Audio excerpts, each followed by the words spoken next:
എനിക്ക് എത്ര മിനിറ്റ് സമയം അനുവദിച്ചു തരും? ഒരു 3 മിനിറ്റ് 4 മിനിറ്റ്. ഞാൻ 15 ചോദിച്ചാലോ? അടിച്ച് നിന്റെ 32 പല്ലും കളഞ്ഞു കൊന്ന് കായൽ താഴ്ത്തും. ഈ ചർച്ചയുടെ ആദ്യഘട്ടത്തിൽ അങ്ങനെ എനിക്ക് അനുവദിച്ച 5 മിനിറ്റിന് ബഹുഭൂരിപക്ഷ സമയം അങ്ങനെ ഒട്ടുകൊണ്ടിരിക്കുന്നു. ആ ഒറ്റ കാര്യത്തിൽ മാത്രമാണ് എനിക്ക് പ്രതിഷേധം. നടത്തിയിട്ടുള്ള അഭിപ്രായ പ്രകടനങ്ങൾ അതിനകത്ത് മറുപടി പറയുന്നതിന് വേണ്ടി അങ്ങ് ഈ ചർച്ചയുടെ അവസാനത്തെ 2 മിനിറ്റ് എനിക്ക് അനുവദിച്ചിട്ടാണ്. ഇങ്ങനെയുള്ള കാര്യത്തിലൊന്നും നമ്മൾ ദാരിദ്ര്യം കാണിക്കരുത്. എന്ത് വിരോധാഭാസമാണ്? എന്റെ വേഷം കിട്ടുന്ന എന്റെ അടുത്ത് വേണ്ട. ഞാൻ ഈ പറഞ്ഞ വേറെ പണിയില്ലാതെ നടക്കുന്ന ആളല്ല, അങ്ങ് മനസ്സിലായിക്കോ. നീ വെറുതെ സെന്റിമെന്റ്സ് ഇറക്കല്ലേ അർജുന. എന്റെ 1 മണിക്കൂർ സമയം ഇവിടെ റിപ്പോർട്ടർ ചാനൽ വന്നിരിക്കുന്ന നേരത്ത് എനിക്ക് 100 പണി ഇവിടെ തെരഞ്ഞെടുപ്പുമായി ബന്ധപ്പെട്ട് നടത്താനുണ്ട്. അങ്ങനെ പറഞ്ഞു ശുദ്ധ തോന്നിവാസാണ് അങ്ങ് കാണിച്ചുകൊണ്ടിരിക്കുന്നത്. ഈ പ്രശ്നം വളരെ സീരിയസ് ആയിട്ടാണ് ഞാൻ കാണുന്നത്. മാന്യതയില്ലായ്മയാണ്.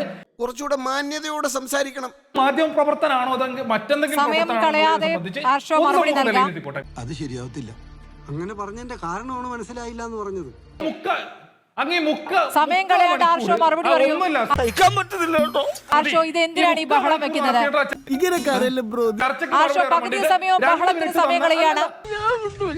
മണിക്കൂർ നടത്തിയ ചർച്ചയുടെ അവസാനം അല്ല എടുത്തു നോക്കൂ. ഹർഷോ എടുത്തു നോക്കിയാൽ മതി.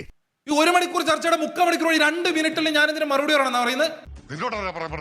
ഞാൻ 4 മിനിറ്റ് എനിക്ക് അങ്ങനെ മറുപടി പറയാൻ ഞാൻ താല്പര്യം ആലോചിച്ചിട്ട് 3 മിനിറ്റ് ബഹളം വെക്കുകയാണ് ഹർഷോ. ഇത്തരത്തിലുള്ള ചർച്ചക്കകത്ത് പങ്കെടുക്കാൻ താല്പര്യപ്പെടുന്നില്ല. ഈ കാണിച്ചിട്ടിരിക്കുന്നതിന്റെ പേര് തെമ്മാടി തരവെന്നാ. ജനാധിപത്യപരമായി പെരുമാറും ഹർഷോ. ഒരു ചാൻസും ഇല്ല. നോക്കൂ ഇത് എന്തിനാണ് ഒരാവശ്യമില്ലാത്ത ബഹളമാണ്. പെണ്ണുങ്ങളായ ഇങ്ങനെ തന്നെ വേണം. ശ്രുതി അങ്ങ് ജനാധിപത്യം ഒന്നും പറയല്ലേ. അങ്ങനെ ചിന്തിക്കാൻ പോലും പാടില്ല. ഭയങ്കര തരികിട എന്ന് പറഞ്ഞാൽ തിത്തരികിട. എന്തിനാണ് ഇത്ര അസഹിഷ്ണുത? പല അഭിപ്രായങ്ങളെ കേൾക്കുന്നതിൽ എന്താണ് അങ്ങേക്ക് ഒരു ബുദ്ധിമുട്ട്? കിട്ടിയാ ഇല്ല, ചോദിച്ചു വാങ്ങിച്ചു. നീ എവിടെ പരിപാടി അവതരിപ്പിച്ചാലും ഇത് തന്നെയാണല്ലോ അതിന്റെ വിധി. എന്ത് പ്രശ്നമാണ് ഈ ചർച്ചയിൽ ഉണ്ടായിട്ടുള്ളത്? ആർഷോയ്ക്ക് മാത്രമാണ് പ്രശ്നം. അതിലുണ്ട് കേട്ടോ. ചർച്ച നടത്താനും അങ്ങനെ ഇത്തരത്തിലുള്ള ജനാധിപത്യ വിരുദ്ധമായ ഇടപെടലിന് ഇരുന്ന് തരാനും എനിക്ക് താല്പര്യവുമില്ല, സമയവുമില്ല. സോറി, ഞാനത് അറിഞ്ഞില്ല. എവിടെ നിന്ന് കിട്ടി ഇതിനെ? ഇത് നിങ്ങളുടെ ഈ പറഞ്ഞ റിപ്പോർട്ടർ ചാനലിന്റെ പ്രതിനിധികളെ കൊണ്ട് ഇങ്ങോട്ട് വിളിപ്പിച്ചിട്ട് ചർച്ചയ്ക്ക് വരുമെന്ന് പറഞ്ഞ് വിളിക്കാതിരിക്കാം. ഇത് കാര്യമായിട്ട് പറയാണോ? ഇത് പിന്നെ തമാശ പറയാൻ പറ്റിയ വിഷയം. ചർച്ചയിൽ ഉന്നയിച്ച ഒരു ചോദ്യത്തിന് പോലും ഉത്തരം പറയാതെ 8 മണിയാകുമ്പോൾ ഇറങ്ങി പോകൽ നടത്തുന്ന ഇത്